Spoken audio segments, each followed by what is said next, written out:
it wouldn't be unusual. It wouldn't be inconceivable that could happen. Kevin and I decided to go entirely the other direction.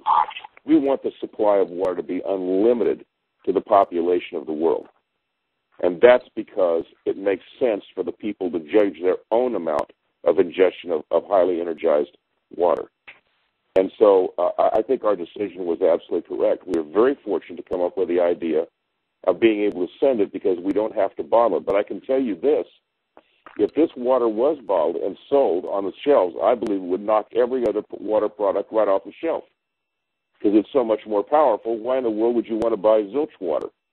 You know, what's the point? And yet people are selling zilch water all the time and making a fortune doing it. The fact of the matter is you're getting stuff that has incredibly, indescribably more powerful for almost nothing.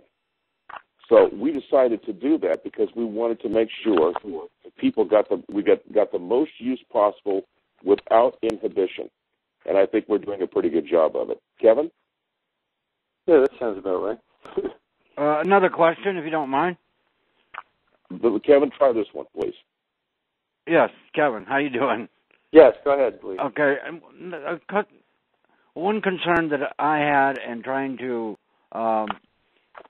like a known substance you know to be harmful to the human body, whether you deliberately put it there or it's there because of nature or someone else put it there, what effects does the water machine, and the frequency have, say, on substances that you know are there but you can't take them out, or even chemicals that you add to it, like a rat poison or a fluoride, a chlorine, which you know, if you had a choice and you were to drink your water and just H2O, and that's all you wanted in it, and you don't want to put nothing else, because if I want something else, then I'll put it in it. But things you have no control over, what effect does the machine have on those certain elements that you know are there, but you're going to put them in your body anyway? Does it render them harmless? Does it alter them, change them?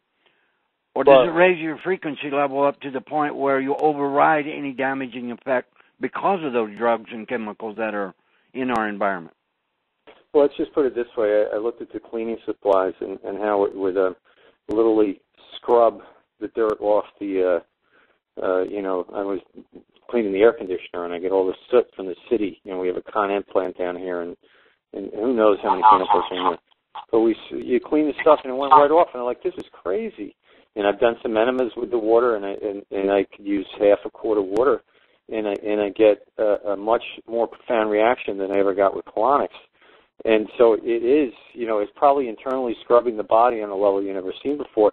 And also the distance energy, complying with this, there's a residue, but there's a magnetic or energetic residue that sticks around the body, say from antibiotics and things that you take as a kid. These things are still affecting you, even though maybe you've cleaned out the physical portions in the body, but you haven't necessarily cleaned out the energetic residue. So I think, the machines may be able to erase the memory. Water holds memory. And so you can reprogram water, so you erase the memory. So things have, bad water has bad vibes. You ingest that constantly, and you pick up the residue of those energies. When someone makes something, a lemon, what is a lemon? A car is a lemon. Where does that come from? Well, if the people were in a factory where they're not very happy, things, they put this car together, it doesn't work right because all the people in there were angry and this and that. Maybe they didn't care, the craftsmanship wasn't there, but literally the frequency will go into the metals and the parts of the machine to the point where the machines don't work right. And we have cars like that, and people that are self-destructive by nature often will buy lemons or create lemons, or machinery breaks down their presence, or they jam computer systems up. So frequency and vibration affects anything, even, quote, non-physical things. So yes, I can't really tell. We don't have any tests or any of that stuff. We only have anecdotal evidence that, the water will, perhaps erase the memory contained within the genetics that's affecting us on a health level. You're saying the machine erases the memory, right? The machine, the water itself. The water has a tremendous amount. It has a tremendous energy signature in and of itself. To erase the memory in the water, because I do realize, like you mentioned, water has a memory, and it's got to be erased. And until you erase it. Kevin, can I hit this one for a second? Certainly. All right. Let's assume that you have something that's producing a memory in your water that's negative. Is that what you're thinking? Okay. Yeah, all water carries a memory. Just a second now, Lee. Let's make the assumption that that's correct. So right. What it's essentially doing is it's putting an effect on the water molecules around the substance, whatever it is. Maybe say it's mercury or something like that. And this is a theory, by the way. Don't quote me on this, you guys. This is what I'm seeing, okay? Don't have any idea to know whether it's true or not. But let's say that it continues to affect water around it energetically to give off a negative energy stream into the water. Will you accept that, Lee? Yes. Okay, fine. So let's move on. This thing is producing negative water crystalline structures. Then all of a sudden you hit it with something that's massively more energized, namely the water. It goes in and blows away the water crystalline structures produced by the deleterious substance, whatever it might be. This is the reason you're feeling the energetic effect of this. It may not necessarily leach this out immediately. It may leach it out over a period of time. It may kill it completely if it's an organism, since it can't live in that kind of an energetic environment anymore. Any one of those things can potentially happen. The important thing is it looks like, and this is only a perception, but I believe it may very well be true, that it's overwhelming the deleterious effects of other things that are floating around in there, even if they can't be removed immediately. Okay? That makes sense. And that's what I was thinking, Tim, because it overpowers it and renders it harmless so it can pass through the body without harming you or your cells. Well, there are many mechanisms involved in this, and at another time I would be happy to discuss it more in depth with you. But it has to do with the interactions of van der Waals forces and things like that, which I'll be happy to talk with you about. But I'd like to move on to any other questions we have, Lee, for right now. Is that okay? No, that's fine. Thank you for answering them, and thank you, Kevin. I appreciate that. Our pleasure. Any other questions that might be out there? Bill, is this Roy? Yes, Roy. Yeah. Let me give an observation. I take showers. My hair is so much smoother and so much better and more manageable since I've put my my name on the shower head. It's absolutely amazing. So therefore, it's got to change the water to good. Yes. Now let me ask you this: why do you think your hair is more manageable? I have no idea. I just know. Could it be that it's become more hydrated? Well, what happens when you wet your hair?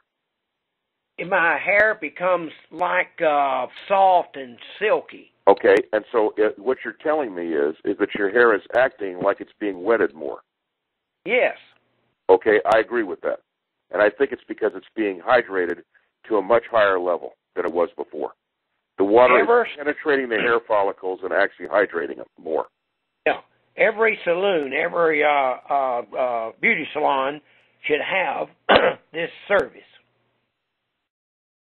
The women would go crazy over their hair if they did.